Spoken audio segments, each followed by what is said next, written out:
رشتہ داروں پہ تو اس کا تو 10 گنا ملتا ہے، رشتہ داروں پہ، غیر رشتہ داروں پہ جس پہ بھی خرچ کرتا ہے اللہ کی خوشی کے لیے اس کو 10 گنا تو ملتا ہی ملتا ہے۔ سبحان اللہ، اپنے استعمال میں کر رہے ہیں اور ثواب کما رہے ہیں، اللہ کی کمائی ہے، خرچ کر رہے ہیں اپنے پر، اپنے بیوی بچوں پہ اور صدقے کا ثواب کما رہے ہیں۔ سبحان اللہ سبحان اللہ۔ تو کیا کہا اللہ تعالیٰ نے کہ انسان چاہے عبادتیں کرتا ہے اس کا بھی ثواب ہوتا ہے، نماز پڑھتا ہے اس کا بھی ثواب ہوتا ہے، روزہ رکھتا ہے۔ روزے کے بارے میں تو بہت ہی حدیثیں آئی ہیں کہ روزے کا ثواب اللہ تعالیٰ کہتے ہیں الصوم لی وانا اجزی بہ، کہ انسان روزہ میرے لیے رکھتا ہے تو میں اس کی جزا دوں گا جتنی چاہے۔ سبحان اللہ سبحان اللہ۔ پھر فرمایا کہ اللہ تعالیٰ بڑی وسعت والا ہے، یعنی تم نیکیاں کرتے ہوئے گھبرا جاؤ گے، اللہ تعالیٰ اجر دیتے ہوئے نہیں گھبراتا، اس کے پاس بہت ہے دینے کے لیے، بہت زیادہ ہے، اور علم بھی اس کا بہت زیادہ ہے، کسی کو پتہ چلے نہ چلے اللہ کو پتہ چل جاتا ہے۔ اس کے بعد اللہ تعالیٰ کہتے ہیں کہ انسان اتنے ثواب کما رہا ہے تو اس کو ثواب کو ضائع نہ کرے اپنے، دیکھیں خرچ بھی کر دیا، ثواب بھی کما لیا، پھر ضائع بھی کر دیا، ہے نا؟ تو حفاظت بھی کرنی چاہیے اجر کی۔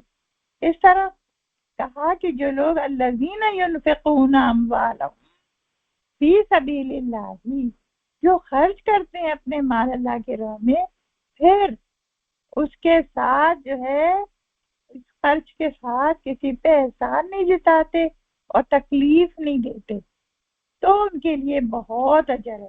لیکن اگر انہوں نے احسان بھی جتایا، اب دیکھیں نا ہم نے کسی کی مدد کی اور 10 لوگوں میں گاتے پھر رہے کہ بھئی فلاں کی ہم نے مدد کی، فلاں کی ہم نے مدد کی، تو یہ ہے احسان جتانا۔ اب ہم نے اس کی خودداری کو بھی ٹھیس پہنچائی، اس کو اتنا ذلیل بھی کر دیا ہر جگہ کہ یہ شخص ہے مدد کے لائق، ہے نا، اور اپنا ثواب بھی کھو دیا، ہے نا، تو کتنی تکلیف پہنچی اس شخص کو نا۔ ہم لوگ ایسا کرتے ہیں نا کہ تصویریں کھینچ کے ہر جگہ جو ہے نا وہ بھیجتے ہیں کہ بھئی تاکہ سب کو پتہ چل جائے نا، آج کل تو ویسے بھی میڈیا کا زمانہ ہے، بغیر تصویر کے تو کوئی اتھینٹسٹی ہوتی نہیں ہے کہ بھئی چلو بھئی تصویر بنواؤ پھر سب کو بتاؤ۔ تو یہ چیزیں منع ہیں، یہ چیزیں منع ہے کہ انسان بہت زیادہ کسی کو تکلیف دے، ذرا سا خرچ کرے تکلیف دے۔ تو کیا کہا کہ جو لوگ ایسا نہیں کرتے ان کے لیے اجر کیا ہے؟ لہم اجرہم عند ربہم ولا خوف علیہم ولا ہم یحزنون، کہ ایسے لوگ جو ہیں ان کو کوئی خوف نہیں ہوگا، کوئی غم نہیں ہوگا۔ اب خوف کس کا؟ آنے والی چیز کا خوف ہوتا ہے اور جانے والی چیز کا غم ہوتا ہے۔ تو آنے والی چیز کیا ہے؟ آنے والی چیز قیامت ہے، قیامت کی سختیاں ہیں، تو اس کے لیے وہ کوئی خوف زدہ نہیں ہوں گے، اللہ ان کے دلوں سے اطمینان بھر دے گا ان کے دلوں میں۔ اور غم کس چیز کا؟ دنیا چھوڑنے کا غم۔ دیکھیں نا موت سے تو ہم اسی لیے ڈرتے ہیں نا کہ بھائی ہمیں یہ اتنے عیش و آرام والے گھر چھوٹ جائیں گے، ہماری گاڑیاں، ہمارے گھر، ہماری چیزیں، ہمارا مال، ہمارا کیا کہتے ہیں اولاد، ہماری ساری چیزیں چھوٹ جائیں گی۔ لیکن ایمان والوں کو اس کا غم ہی نہیں ہوتا، کیونکہ اللہ کی ملاقات کا شوق اتنا زیادہ ہوتا ہے اور اتنا اس کو یقین ہے اللہ کے انعامات پہ کہ وہ ان چیزوں کی پرواہ نہیں کرتا، کیونکہ وہاں اس کو اس سے بہتر چیزیں ملیں گی۔ سبحان اللہ، یہ 2 انعامات ہیں، نہ خوف نہ غم آخرت کا، اللہ تعالیٰ ان کو عطا فرماتا ہے۔ پھر فرماتے ہیں کہ قول معروف و مغفرۃ خیر، کہ انسان جو ہے نا خرچ نہیں کر سکتا، ہے نا، ہے بھی پیسہ اس کے پاس، اب کیا کرے؟ تو اچھی بات کہہ دے، ہے نا۔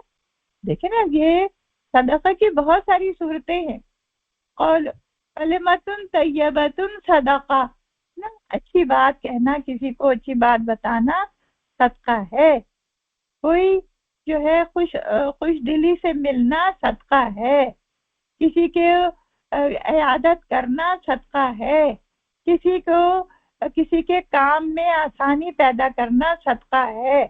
جان سے مال تو اس میں ہے نہیں، اپنی جان سے کام کر دینا، کسی کو رائٹ دے دینا کہیں جانے کے لیے اچھی جگہ پر، نیک جگہ پر، ہے نا، تو کسی کو پڑھنے لکھنے میں مدد دے دینا، یہ سب صدقات ہیں. بہت ساری انسان صدقے کر سکتا ہے. اور کیا قول معروف کے بعد ہے وہ مغفرتن، اور معاف کر دینا، یہ بھی صدقہ ہے. پھر کیا کہا کہ یہ دو کام جو انسان کرتا ہے، صدقہ کا اور مغفرت کا، لوگوں کو معاف کرنے کا، کیا ہے؟ خیر من صدقۃ یتبعها، صدقے سے بہتر ہے کہ جس کے پیچھے تکلیف ہو. کہ صدقہ دے رہا ہے تکلیف پہنچا رہا ہے تو بھائی اسے اچھا صدقہ نہ دے، اس لیے کہ وہ تو ضائع کر دیا اس نے اپنا صدقہ، ہے نا. لیکن اگر کسی کے پاس کچھ نہیں ہے تو وہ اچھی بات کہہ دے، لوگوں کے ساتھ معاف کرنے کا معاملہ کرے، تو یہ جو ہے یہ بھی صدقہ ہے. اپنی زبان کو بری چیزوں سے روک لینا یہ بھی صدقہ ہے، یہ بھی صدقہ ہے. وہ بڑی اچھی مثال ہے نا کہ ایک عالم تھے تو وہ ٹیکسی میں سفر کر رہے تھے تو انہوں نے دیکھا کہ کیا کہتے ہیں سگنل پہ گاڑی رکی تو اس کی گاڑی کافی قریب تھی سامنے والی گاڑی کے، تو وہ سامنے والا جو تھا وہ آیا نکل کر، اس نے بہت گالیاں دی اس کو کہ تم تو میری گاڑی کا جو ہے ایکسیڈنٹ کر دیتے اور اتنے گھس کے کھڑے ہو اور یہ اور وہ، بہت دیر تک کہتا رہا. اور وہ ڈرائیور ان کا مسکراتا رہا. تو بعد میں وہ بس جھٹکے جو ہے وہ واپس جا کے بیٹھ گیا اپنی گاڑی میں، سگنل پر سارے رکے تھے. تو انہوں نے کہا کہ بھائی یہ تم نے کوئی جواب نہیں دیا اس کو، بھائی قصاص تو ہے نا، جواب میں تم کہہ سکتے تھے کہ بھائی ایسا تو ہے ہی نہیں، میں نے تو دیکھ کے گاڑی روکی تھی. تو وہ ہنسنے لگا اور اس نے کہا کہ میں نے اسے معاف کر دیا. بعض لوگ بیچارے پریشان ہوتے ہیں اور اپنا غصہ کسی اور پہ نکال دیتے ہیں، تو میں ایسے لوگوں کی پرواہ نہیں کرتا. سبحان اللہ، اتنا بڑا صدقہ کر دیا اس آدمی نے، ایک جاہل آدمی نے، ایک کم تر آدمی نے جو کوئی بہت زیادہ نہیں کماتا ہے لیکن نیکی کمالی اس نے. اللہ غنی حلیم، اور اللہ تعالیٰ تو غنی ہے. اب دیکھیں اللہ تعالیٰ جو کہہ رہے ہیں نا کہ بھئی صدقہ کرو، خرچہ کرو اللہ کی راہ میں، مال دو اللہ کی راہ میں، تو کیا اس کا مطلب یہ ہے کہ اللہ کو مال کی ضرورت ہے نا؟ جو جاہل لوگ ہوتے ہیں وہ یہی کہتے ہیں کہ کیا ہے کہ ہم غنی ہیں اور اللہ فقیر ہے. نحنو اغنیاء، اللہ فقیر و نحنو اغنیاء، ایسے کہتے تھے نا لوگ. مگر اللہ تعالیٰ نے اس کا جواب دیا کہ اللہ غنی وانتم الفقراء، تم سب فقیر ہو اللہ کے آگے. دراصل اللہ تعالیٰ اپنے بندوں کو فائدہ پہنچانا چاہتا ہے بندوں کے ذریعے. اب جو بندے خرچ کریں گے تو وہ ثواب کے حقدار ہوں گے، اور جن بندوں پہ خرچ کیا جائے گا ان کی ضرورتیں پوری ہوں گی. تو اللہ تعالیٰ تو دونوں کے حق میں رحیم ہے. اللہ کو کسی کی ضرورت نہیں، اللہ تو ہے ہی مالک. اللہ سبحانہ تعالیٰ تو زمین آسمان کے خزانوں کے مالک ہیں. اللہ غنی علیم، علیم بھی ہیں، بردبار بھی ہیں.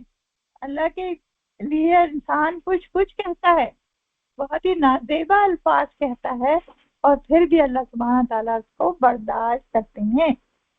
تو سبحان اللہ، سبحان اللہ. اللہ تعالیٰ کی بہت ساری صفات ہمارے سامنے آئیں اور ہمیں یہ پتہ چلا کہ صدقات کی کیا صورتیں ہیں، اور صدقہ اللہ تعالیٰ کتنا اجر عطا فرماتا ہے اس کا.